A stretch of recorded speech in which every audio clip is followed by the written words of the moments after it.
sure is rolling right along, and we're back to bring you 3 things to watch in Week 12 of the CAA football season. And Rob, last week surely brought the thrill as a number of matchups came down to just one possession games. Elon picked up a huge road win against William & Mary, 40-36. The Phoenix offense is firing, emphasis added. Delaware defeated Rhode Island 24-21 at Delaware Stadium. We knew that one would be down to the wire. Marcus Yarns went off for the Blue Hens. Richmond rallied past Campbell 27-24. The Spiders taking over sole possession of first place in the league. Stony Brook won their 4th consecutive game to take home the Golden Apple after their win against UAlbany. Rob, what else did you see? Yeah, Carly, UNH kept themselves in the playoff hunt with a 33-20 win over Monmouth as the Wildcats forced 3 fumbles and controlled the ball for over 41 minutes. Towson took advantage of 2 interceptions, including a 62-yard pick 6 by Daniel Raymond, and used a strong defensive effort to defeat Hampton. Speaking of defense, Villanova held North Carolina A&T to only 169 total yards and won 31-3 to improve to 5-1 in CAA play, and Maine sprinted out to a 35-0 halftime lead behind 4 touchdown passes from Carter Peavy and held off Bryant 38-26 to even its record at 5-5. 2 weeks left in the regular season and 5 teams are still within a game of first place. The CAA race never disappoints. Oh, never. No, and brand new week ahead, brand new opportunity in CAA football. Let's highlight the first thing to watch as Stony Brook travels to New Hampshire for what'll be a thrilling Saturday showdown. Roland touchdown Dempster should be a threat yet again for the Seawolves. Combine a lethal offensive attack with major productivity from the defense, and it's a recipe for success. Stony Brook forced 4 turnovers last week against UAlbany, and there seems to be no letdown. Now, New Hampshire was able to hush one of the FCS's most prolific offenses in Monmouth last week, and we saw a really complete performance in all phases of the game, but the Wildcats defense held the Hawks to just 313 yards and forced 3 fumbles. Expectations are high for Saturday. Yeah, certainly so. This is a huge game for 2 teams who are hoping to be part of the FCS playoff field in 2 weeks. Stony Brook head coach Billy Kosh and UNH head coach Rick Santos are former college quarterbacks who are known for the creative play calling and innovative offensive attacks, but I want to focus on the defenses. The Wildcats defense has been dominant in CAA play, holding opponents to 296 yards and less than 17 points per game. They're number 1 in the league against the run, which will be key when you're facing the CAA's leading rusher in Roland Dempster. Now, we know how good the pass rush is with Josiah Silver, but there's also experience in the back 7 with linebacker Ryan Toscano and safety Wande Owens. Now, Stony Brook's defense has also been solid, limiting teams to 22 points in CAA play. The Seawolves have forced a league-high 23 turnovers, which is 5 more than any other team, and they're plus 11 in turnover margin.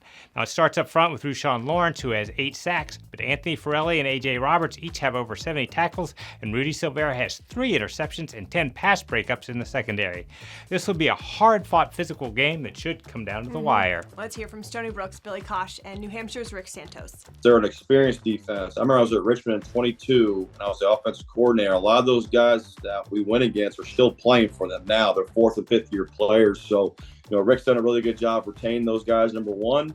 But they have a really good defensive line. That's where it starts. You got to give Coach Kosh, so much credit. I mean, those guys are playing inspired. They're playing hard. They play physical on both sides of the ball. From a defensive standpoint, usually how I kind of start looking at it during the week. Number 1 in the conference in takeaways. I think they've created 23. Check this one out at 1 p.m. on Flow Football. Our second thing to watch highlights 2 teams who are separated by less than 90 miles. Richmond travels down I-64 to face Hampton. The Spiders with a nail-biting victory over Campbell last week. They were down 17-7 at half, but found a way to march back and kick a game-winning field goal with just 1 second left on the clock. And we just love the drama, don't we? And Hampton lost last week to Towson, but showed some bright spots with Chris Sellis, who showed he can pass and run it. What are you looking for in both of these teams this weekend, Rob? Yeah, there's some in-state bragging rights on the line here, which Hampton currently owns after a 31-14 victory over the Spiders at Robins Stadium last year. Now, the Pirates were able to pile up 497 yards of offense in that win, with quarterback Chris Ellis accounting for 316 yards and 3 touchdowns. He'll be back under center on Saturday Saturday, and he's joined by other offensive weapons for the Pirates in running back Jaquan Stipes and wide receiver Brennan Ridley, who is from Richmond and should have some added motivation. Now, Richmond has some offensive firepower of its own, starting with quarterback Cam Coleman, who came up big with 307 yards of offense at Campbell last week and drove the Spiders into position for that game-winning field goal. Zach Palmer-Smith enters Saturday's game just 20 yards shy of 1,000 for the season, and the Spiders have a group of big play receivers.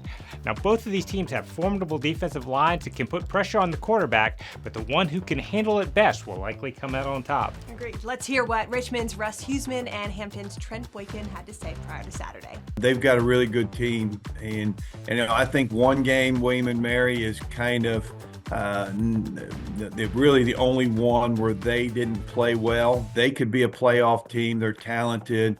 They play two. Their quarterbacks are really good. They get after you. They stunt. They twist. They move. It's going to be another uphill battle for us, this weekend. And you can't do the things we did this past Saturday to think you even have a chance to play with these guys. That game airs at noon on Flow Football. Finally, our third thing to watch features two teams riding the momentum into Week 12. Maine travels down south to Elon to close out the Saturday schedule. Carter Peavy, who you mentioned, passed for 269 yards and 4 first-half touchdowns in the Black Bears' win over Bryant last week. Matt Downing flashed his arm too, finishing with 315 yards and 4 touchdowns in the air and 1 on the ground in Elon's win over William and Mary. I'm juiced to see both of these guys go at it. Rob, what are you excited for? Yeah, as you said, both of these teams are coming off impressive offensive performances and wins last Saturday, and we could be in for a fun afternoon if that continues. Maine quarterback Carter Peavy has been one of the most efficient players in the CAA this year. He's completing nearly 70% of his passes and has thrown 16 touchdowns with only 4 interceptions. He has a big-time receiver in Montego Moss, who's coming off a career-best 122-yard performance with 2 touchdowns last Saturday, and Brian Santana Fist added a career-best 104 yards on the ground against Bryant. Now, on the other side is the Elon offense that's averaging 479 yards and 45 points over the past 2 weeks. It starts with quarterback Matthew Downing, who has thrown for 566 yards and 7 touchdowns in those 2 games. Rushawn Baker has run for over 150 yards in each of the past 2 weeks since taking over as the starting running back. And we've talked often about the big play ability of Chandler Brayboy, who is a threat to reach the end zone as a returner or a receiver whenever he touches the ball. This game has offensive shootout written all over it. It'll be a full 60-minute battle, that's for sure. Now let's hear from Maine's Jordan Stevens and Elon's Tony Trisciani. We think they have a terrific backs. We think they have a terrific quarterback and offensive line and blocking tight ends. I mean, just really gonna have our hands full there. Maine's a really good football team. Jordan has those guys playing hard, playing well. Having knocked off 2 nationally ranked CAA teams. On the road at Albany and number 5 Villanova at home. That game kicks off at 2 p.m. on Flow Football and My 48.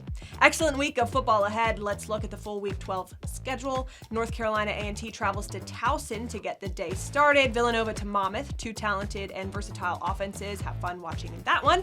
Campbell's on the road at Delaware. Bryant to William and Mary, and UAlbany will head on over to Kingston, Rhode Island to face a very tough roadie squad. As always, visit CAAfootball.com for results, recaps, and more, and follow along on social media at CAA Football. Enjoy.